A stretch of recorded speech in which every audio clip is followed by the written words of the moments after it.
नमस्कार। आज की बात में आपका स्वागत है। आज की बात की शुरुआत करते हैं एक अच्छी खबर से। आज की खबर उन नौजवानों के लिए खास है जो फौज में भर्ती होना चाहते हैं, जो आर्म फोर्सेस में शामिल होकर मातृभूमि की सेवा करना चाहते हैं। अब सेना में जल्दी ही देश के 1.25 लाख नौजवानों को नौकरी मिल सकेगी। केंद्र सरकार जल्दी ही नई डिफेंस पॉलिसी का ऐलान करने वाली है, जिसके बाद सेना में भर्ती का तरीका बदलेगा, सेना में रिटायरमेंट की शर्तें बदलेगी और सेना में खाली पड़े 1.25 लाख पदों को भरने का रास्ता निकलेगा। पता यह चला है कि सरकार ने जो नई डिफेंस पॉलिसी तैयार की है, उसके तहत अब सेना में रिटायरमेंट के लिए 20 साल नौकरी करना जरूरी नहीं होगा। अब सिर्फ 4 साल की भर्ती होगी। निचले स्तर पर भर्तियां 4 साल के लिए ही होगी। 4 साल के बाद कंपल्सरी रिटायरमेंट होगा। सरकार ने नई नीति को नाम दिया है टूर ऑफ ड्यूटी और हिंदी में इसे कहा जाएगा अग्निपथ। इस योजना के तहत जो नौजवान आर्मी, एयरफोर्स और नेवी में भर्ती होंगे, उन्हें अग्निवीर का नाम दिया जाएगा।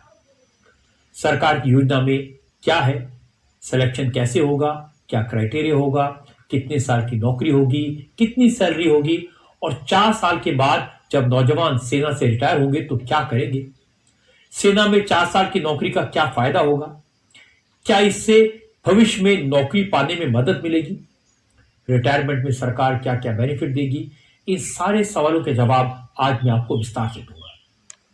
और इसके साथ साथ ये भी बताऊंगा कि सरकार ने जब ये पॉलिसी बनाई तो उसकी मंशा क्या है, इससे सरकार को, सेना को क्या फायदा होगा, सरकार की इस योजना पर एक्सपर्ट्स का ओपिनियन क्या है, आर्मी के रिटायर्ड अफसर इस पॉलिसी के बारे में क्या कहते हैं और दूसरे किन किन देशों में इस तरह की योजनाएं लागू है, इसकी जानकारी आज आपको आज की बात में मिलेगी।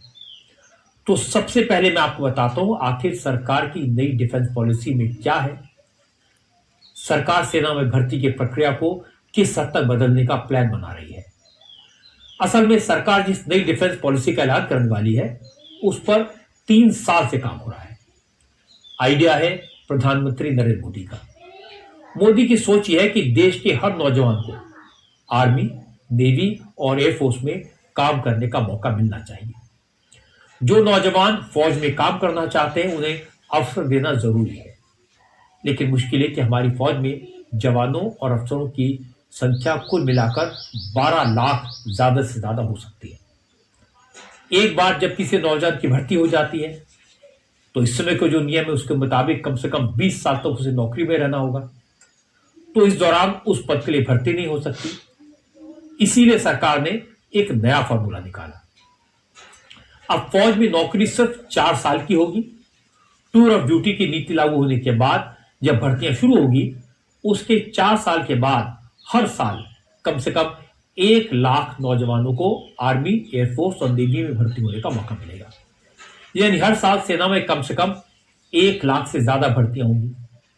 सबसे बड़ी बात यह पता लगी है कि इस तरह की भर्ती में हर वर्ग के नौजवानों को समान मौका मिलेगा। यानी जो एग्जाम और फिजिकल टेस्ट पास करेगा उसे अवसर मिलेगा। कहने का मतलब है कि इस वक्त आर्मी में जो राजपूत राइफल्स है, सिख रेजिमेंट है, गोरखा रेजिमेंट है, महा रेजिमेंट है, इसमें दूसरी जाति या वर्ग के लोगों को एंट्री नहीं मिलती। नई पॉलिसी में ऐसा नहीं होगा।